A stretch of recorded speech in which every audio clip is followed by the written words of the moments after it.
នេះគឺជាវីដេអូខ្សែភាពយន្តខ្លីដែលខ្ញុំបានបង្កើតឡើងដោយប្រើប្រាស់ AI នៅក្នុង website Hickfield.ai អ្នកទាំងគ្នាអាចធ្វើការទស្សនាមើលបាន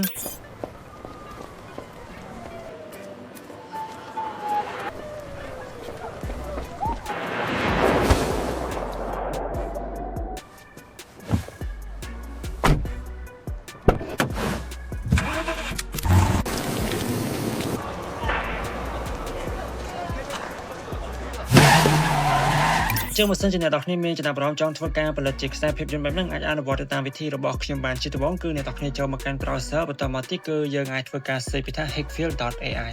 នៅត្រង់ចំណុចនេះគឺអ្នកទាំងគ្នាអាចធ្វើការចុចយកពាក្យថា Cinema Studio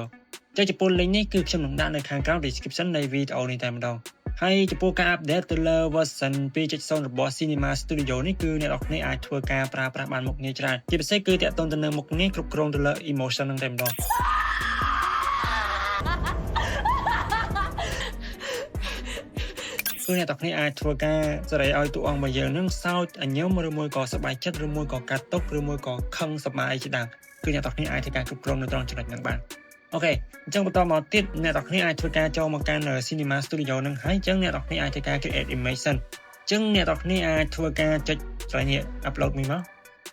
កអញ្ចឹងកន្លែងនេះគឺខ្ញុំសូមតែ upload រូបថតរបស់ខ្ញុំតែម្ដងដើម្បីខ្ញុំយកបង្កើតទៅជាតួអង្គមួយនៅក្នុងខ្សែភាពយន្តហ្នឹងអញ្ចឹងបន្តមកទៀតគឺយើងអាចធ្វើការសរសេរ prompt បន្តិចទៅចឹងនេះគឺជា prompt របស់ខ្ញុំគឺខ្ញុំបានសរសេររួចរាល់ហើយនៅកន្លែងនេះគឺខ្ញុំនឹងធ្វើការបង្កើតតួអង្គមួយដែលជាប៉ូលីសខ្ញុំ copy prompt ប៉ុណ្្នឹងទៅអញ្ចឹងខ្ញុំយករូបរបស់ខ្ញុំមកដាក់ហើយបន្តមកទៀតគឺខ្ញុំ upload បន្តមកទៀតគឺខ្ញុំធ្វើការផាស prompt របស់ខ្ញុំនឹងចូលទៅហើយយើងធ្វើការចុច generateចឹងមុននឹងយើង generate គឺយើងអាចសេរីបាននៅកន្លែងនេះអ្នកទាំងគ្នាចង់ឲ្យ output របស់វាជាយ៉ាងមកប្រហែលឧទាហរណ៍ថាអ្នកទាំងគ្នាចង់បង្កើនម្ដង4រូបភាពហើយអ្នកទាំងគ្នាចង់បានទំហំបែបម៉េចទំហំប្រឈរប្តីឬមួយក៏4ជ្រុងរើតាមនឹងមកហើយនេះគឺជា quality អ្នកទាំងគ្នាចង់បាន quality កម្រិតប្រហែលដែរហើយនៅកន្លែងនេះគឺអ្នកទាំងគ្នាអាចធ្វើការ generate ជាលក្ខណៈ grid បានន័យថាអ្នកទាំងគ្នាអាចធ្វើម្ដងហ្នឹងនៅក្នុងមួយរូបហ្នឹងគឺវាមានរូបទូចៗនៅក្នុងនោះទៀតអីចឹងទៅអូខេអញ្ចឹងនៅកន្លែងនេះគឺយើងចុច generate ទៅគឺវាធ្វើការយករូបរបស់យើងហ្នឹងទៅបង្កើតជារូបតួអង្គមួយនៅក្នុងសាច់រឿងហ្នឹងតែម្ដងស្នេះពេលវាមិនទាន់ពេញគឺយើងមិនបាច់ចាំទេគឺយើងទៅធ្វើមួយទៀតអញ្ចឹងចំពោះតួអង្គមួយទៀតគឺជាតួអង្គចៅអញ្ចឹងនេះតួអង្គចៅរបស់យើងcopy ប៉ុណ្្នឹងមកហើយយើងយកមកផាសនៅក្នុង file របស់យើងនឹងដែរមកចឹងយើងផាសចូលមកហើយយើងលុបអានេះចោលទៅនេះលុបរូបរបស់យើងនឹងចោលវិញទៅហើយយើងចុច generate ទៅអញ្ចឹងគឺវាកំពុងតែធ្វើការបង្កើតជារូបតួអង្គចោលនឹងឲ្យយើងហើយអញ្ចឹងត្រង់ចំណុចនេះគឺយើងចាំទាំងពីរនឹងសិនហើយសិនទៅអូខេឥឡូវនេះគឺយើងបានធ្វើការ generate រូបតួអង្គរបស់យើងទាំងពីរនាក់ហ្នឹងគឺរួចរាល់ហើយអញ្ចឹងអ្វីដែលយើងត្រូវធ្វើបន្តទៀតគឺយើងទៅបង្កើតរូបភាពនៅក្នុងឈុតឆាកទី1តែម្ដងអញ្ចឹងយើងចូលមកកាន់ prompt របស់យើងវិញមកអូខេនេះ prompt របស់យើងអញ្ចឹងនៅក្នុង prompt វគ្គទី1នេះគឺយើង copy ប៉ុណ្្នេះមកអូខេយើងយកមកផាសនៅក្នុងនេះចឹងនៅក្នុងវគ្គទី1ហ្នឹងគឺមានតួអង្គរបស់យើងនេះលេងចឹងនៅកន្លែងហ្នឹងគឺយើងចុចសញ្ញាបូកនេះមួយបន្តមកទៀតគឺយើងចុចកន្លែងនេះគឺយើងយកកន្លែង image generate ហ្នឹងហើយយើងរើសរូបរបស់យើងនេះមកនេះរូបដែលយើងបានធ្វើការ generate មិញហ្នឹងចឹងនៅកន្លែងហ្នឹងមុននឹងចុច generate ជារូបភាពនៅក្នុងវគ្គទី1ហ្នឹងគឺយើងអាចធ្វើការ customize បានបន្ថែមទៀតនៅកន្លែងនេះកន្លែងហ្នឹងគឺយើងអាចធ្វើការរើសដូចជាប្រភេទកាមេរ៉ា lens ហើយនឹងប្រវែង lens ហើយបន្តមកទៀតគឺ aperture ជាដើមអូខេចឹងសម្រាប់កាមេរ៉ាគឺខ្ញុំសូមរើសយកអានេះតែម្ដងហើយចំពោះ lens គឺខ្ញុំសូមមើលបន្តិចសិនអូខេចំពោះ lens គឺខ្ញុំសូមយកនេះហើយចំពោះអានេះគឺប្រវែងនៃការថតចឹងគឺខ្ញុំសូមយក 45 មីលីម៉ែត្រហើយបន្តមកទៀតគឺអានេះគឺខ្ញុំសូមយក aperture នេះចុះ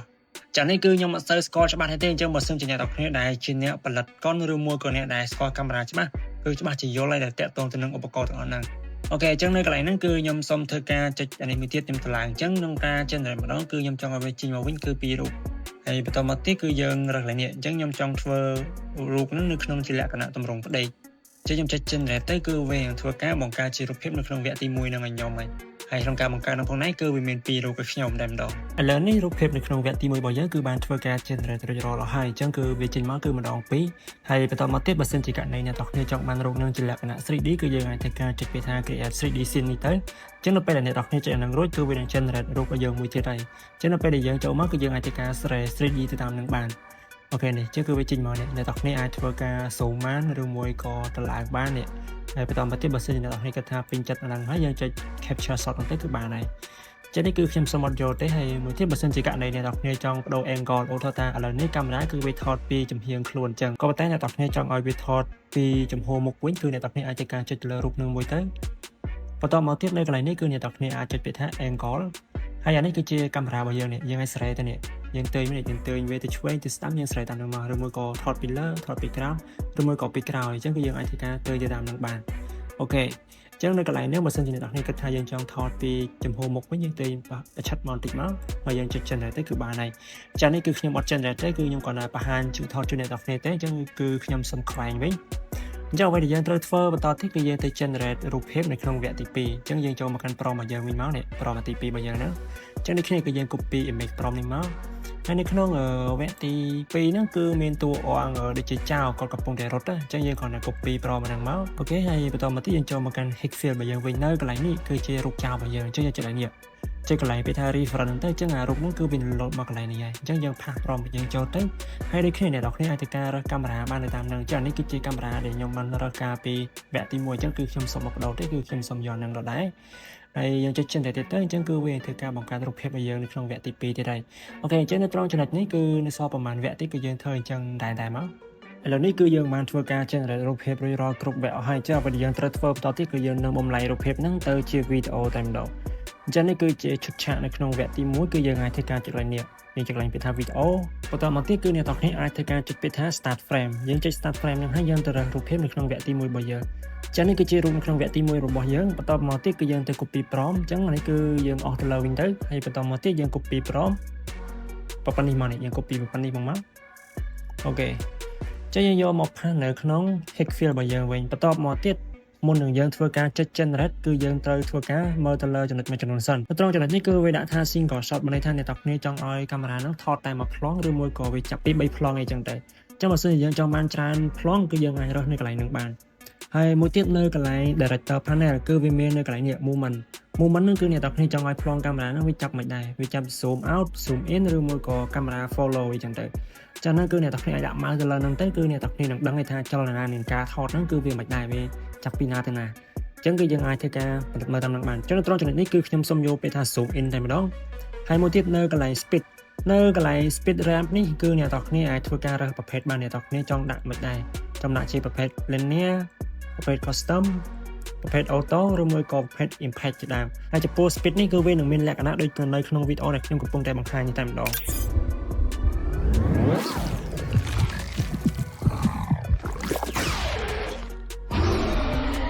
មួយទៀតគឺនៅកន្លែងនេះកន្លែង duration ដែលអ្នកគ្នាចង់ធ្វើការធ្វើវីដេអូហ្នឹងម្ដងប្រហែលវិនាទីចង់បាន6វិ7វិឬមួយក៏8វិយើងអាចរើសតាមហ្នឹងទៅអញ្ចឹងចំពោះកន្លែងនេះគឺខ្ញុំសុំយកជា auto សិនហើយបន្តមកទៀតនៅកន្លែងនេះ aspect ratio អ្នកទាំងគ្នាចង់ធ្វើការបង្កើតវីដេអូហ្នឹងជាតម្រង់មិនដែរប្រឈមប្តីឬមួយក៏4ជុំរើសតាមហ្នឹងទៅហើយ quality ចង់បាន18ឬមួយក៏720ហើយនៅកន្លែង general នេះគឺអ្នកទាំងគ្នាចុចមកអញ្ចឹងនៅកន្លែងនេះគឺអ្នកទាំងគ្នាអាចធ្វើការរើសបានយើងចង់ធ្វើជាលក្ខណៈបែបមិនដែរអញ្ចឹងលក្ខណៈ action honor comedy ឬមួយក៏ western នេះជាដើមអញ្ចឹងគឺយើងអាចធ្វើការរើសទៅតាមហ្នឹងបានអញ្ចឹងសម្រាប់ខ្ញុំគឺខ្ញុំសូមយកតែ general នេះសិនទៅហើយមួយទៀតយើងចុច generate តែម្ដងទៅគឺវាធ្វើការបង្កើតវីដេអូនៅក្នុងវគ្គទី1នឹងឲ្យយើងតែម្ដងអូខេបន្តមកទៀតគឺយើងមិនបាច់ចាំទេគឺយើងធ្វើការលុប prompt នេះចោលអស់វិញទៅហើយយើងចុចថ្វាយនេះចោលទៅគឺយើងចុច start frame ម្ដងទៀតគឺយើងទៅយករូបភាពនៅក្នុងវគ្គទី2មកបង្កើតតែម្ដងចឹងនេះគឺជារូបភាពនៅក្នុងវគ្គទី2គឺយើងចុចយកហ្នឹងមកហើយបន្តមកទៀតគឺយើងទៅ copy prompt របស់យើងតែហ្នឹងមកអូខេយើង copy ប៉ុណ្្នឹងមកនេះហើយយើងយកមកផាសនៅក្នុង hex field របស់យើងវិញអញ្ចឹងអ្វីផ្សេងទៀតគឺយើងទុកវានៅដដែលទៅឬមួយក៏អ្នកទាំងគ្នាចង់ customize ចំណុចណាមួយគឺយើងអាចធ្វើការ customize ទៅតាមនឹងបានអូខេយើងចុច generate ម្ដងទៀតទៅអញ្ចឹងគឺវានឹងយករូបភាពនៅក្នុងវគ្គទី2ហ្នឹងទៅបំលែងជាវីដេអូតែម្ដងហើយនៅត្រង់ចំណុចនេះគឺអ្នកទាំងគ្នាអនុវត្តចឹងដែរមកគឺបានហើយឥឡូវនេះគឺយើងបានធ្វើការ generate វារួចរាល់ហើយចុះបើយើងត្រូវធ្វើបន្តទៀតគឺអ្នកទាំងគ្នាអាចធ្វើការចុច download វាយកមកទុកមកអញ្ចឹងអាពីនេះគឺតែមួយទៀតអ្នកទាំងគ្នាមើលមកយើងពេញចិត្តមួយណាយើងយកមួយហ្នឹងទៅអញ្ចឹងគឺខ្ញុំសុំមើលវាបន្តិចសិន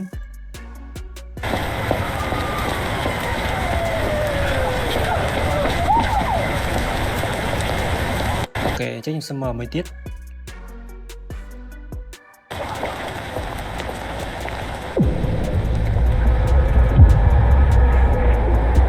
អូខេអញ្ចឹងមកយើងពេញចិត្តអានេះយើងចុចនេះចុចដាក់ម៉ៅលើហ្នឹងហើយចុច download នេះមួយមកអញ្ចឹងគឺវាធ្វើការ download ឲ្យយើងតែម្ដងអញ្ចឹងចំពោះផ្សេងទៀតគឺយើងមើលមកយើងពេញចិត្តអាណាយើងយកហ្នឹងទៅយើង download ទៅគឺបានហើយអញ្ចឹងឥឡូវនេះគឺខ្ញុំនឹងយកវាទៅកាត់តហើយខ្ញុំនឹងដាក់ជា screen បង្ហាញដល់អ្នកទាំងគ្នាតែម្ដងថាលទ្ធផលចុងក្រោយគឺវាយ៉ាងម៉េចដែរ